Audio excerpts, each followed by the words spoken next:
planting a tree. Wow, that's wonderful. Is it important? Yes. Why is it important? Because they give oxygen and help animals to live and help us to live. Because without plants, we won't be able to survive. What tree are you planting today? Do you know? I'm planting a merbau tree. It's a national tree of Malaysia. Oh, I didn't know that. You are very clever. Wonderful. Your mom is doing a good job telling you all the facts about merbau. Wow, that's a worm. What have you just planted? Kalat tree. A what? Kalat tree. How many have you done today? I've done two. Two, okay. Yeah, one buah karas. And buah a karas. kalat. Yeah. Oh, it's the size of buah karas. Hey. Ini pokok apa? Pokok kebangsaan. Dek, kenapa nak ikatkan dengan tiang tu? Supaya tak bengkok.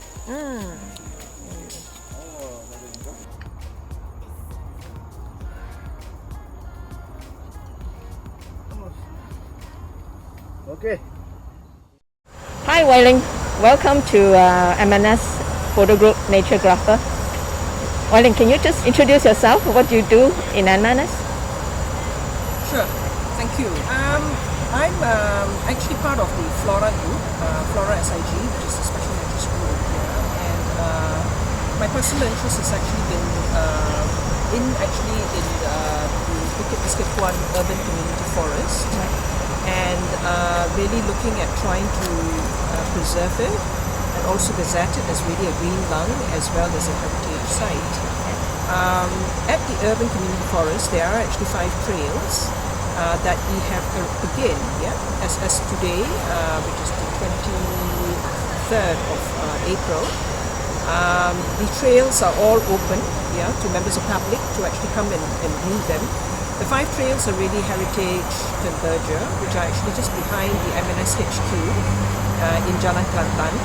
And the other trails are actually Cempeda, jungle fowl, and also Kulai. And why they are actually named Cempeda is simply because there are a lot of Cempeda trees there. And in Cempeda itself, there is a little so-called, even what we call a sungai flowing through that. And in jungle fowl, true to its name, there are a lot of jungle fowls there, and you can actually hear the calls of the jungle fowls, every morning, in fact.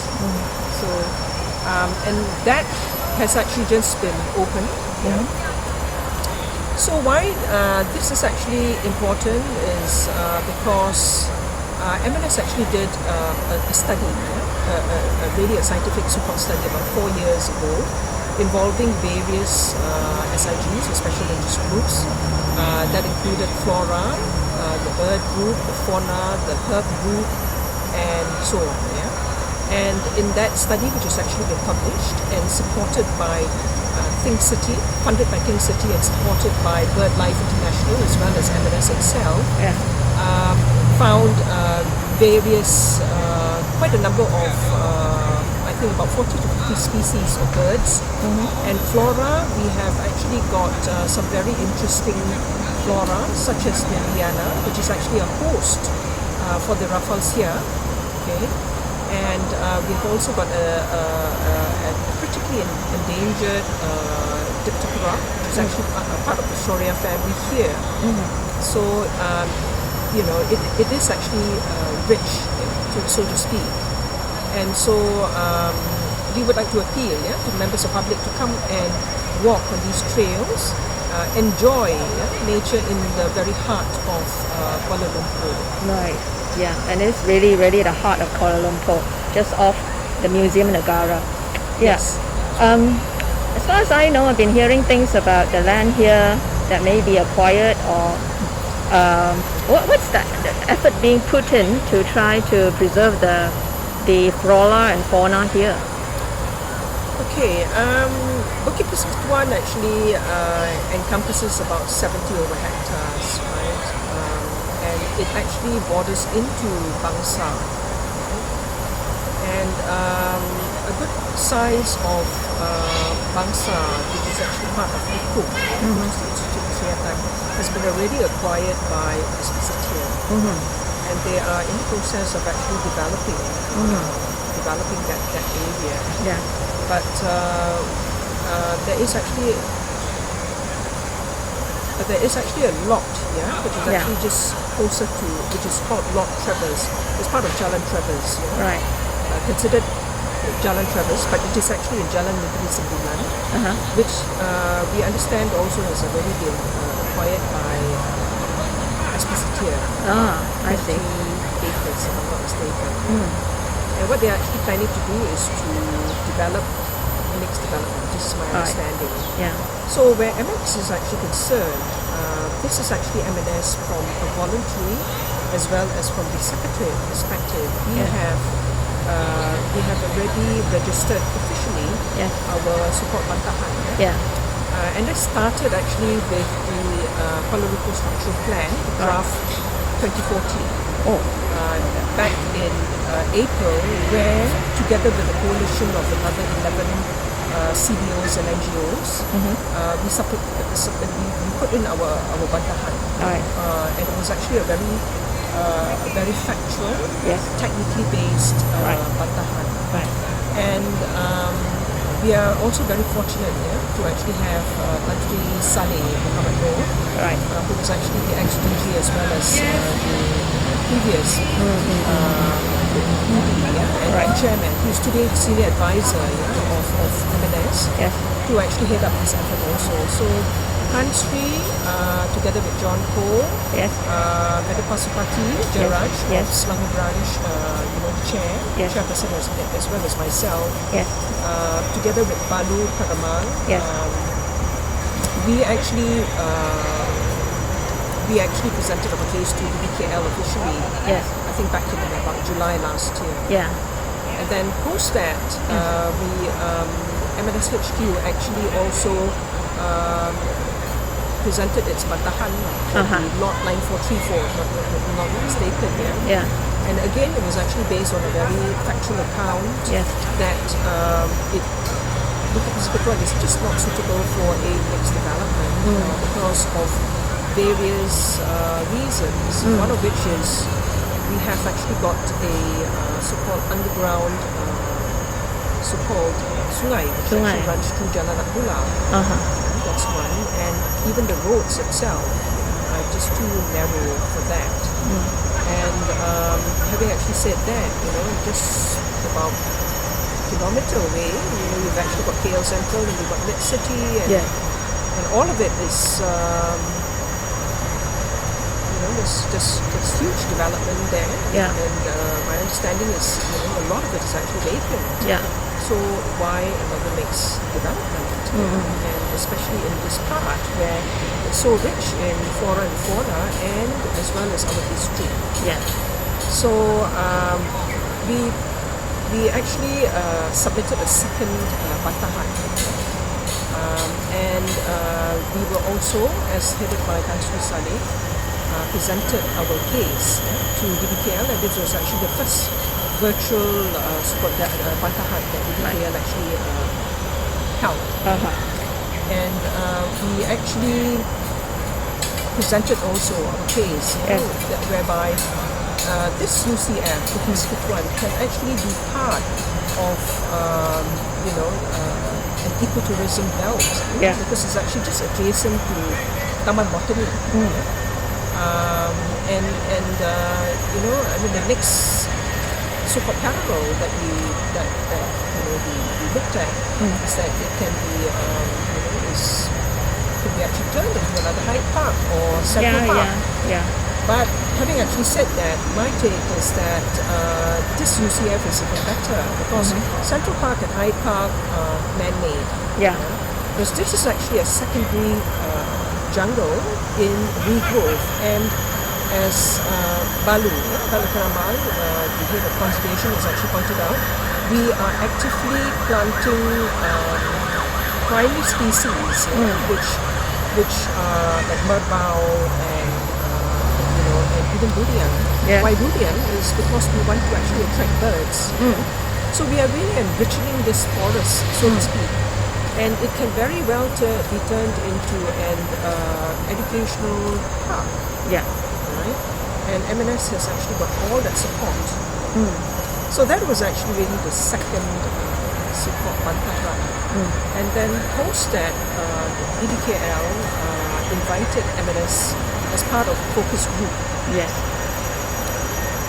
to look at how we could actually so-called increase the carbon sink in KL City itself. And again, we provided our perspective, and it was headed up by Constance. Yes. And what we actually shared is that we came in from really a conservation perspective, meaning that there were a couple of statistics that we actually pointed out. Yeah. Number one, as a so-called benchmark, urban centres could be, kind of like populated with a tree canopy cover of about 40%. As in Australia, in Melbourne, rather specifically, from the research by Gau Nair, indicated that Melbourne is actually going for tree canopy cover of 40% by 2030, if I'm not mistaken. London is going for a tree canopy cover of 30% by 2050. But in KL City, I know we are split into 7 strategic zones. Yeah. But the average, back to 2011, if I'm not mistaken, was actually in the teens. Yeah. Canopy cover. So, we have kind of like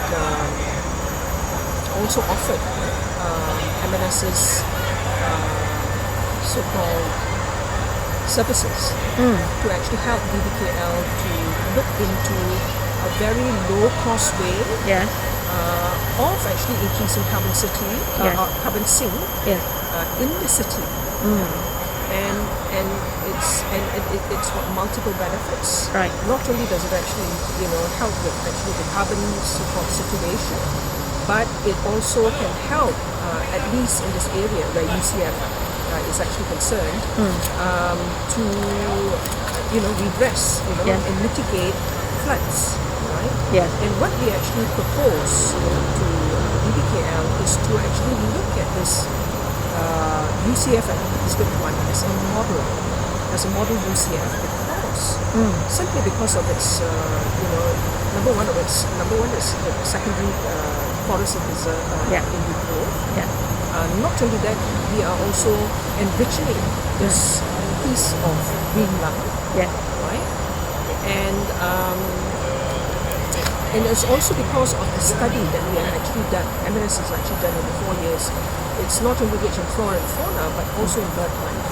And also why birds is simply because birds is a very, very good indicator of the health of the ecosystem and biodiversity. Yes. So we've actually got a good collection of flora here, which attracts good quality garden as well as garden birds particularly. And that's what we want to do, is to encourage and propagate, if possible, flora that can actually draw in garden birds in the urban centres. So urban centres meaning, what we aspire is that all urban centres can be actually connected by a bird corridor. Right. Okay. All urban centres, hopefully, that is what we aspire right throughout at least West Malaysia, and which can be connected back into the Central Forest Spine. Okay. Before we end this short interview, any last words? Any words that you would like to share with the audience in general? Yes, and that is really to conservation, and because of global warming and all this climate change, I would encourage everyone that particularly young people as young as even toddlers, to actually join MNS in our efforts to conserve. Number one, conserve not only our virgin forests as part of really a worldwide movement, but and also to to also join us in helping us to preserve whatever there is actually in the urban areas. Okay. Thank you very much, Wai Ling. Thank you. All right, thank you. Bye now.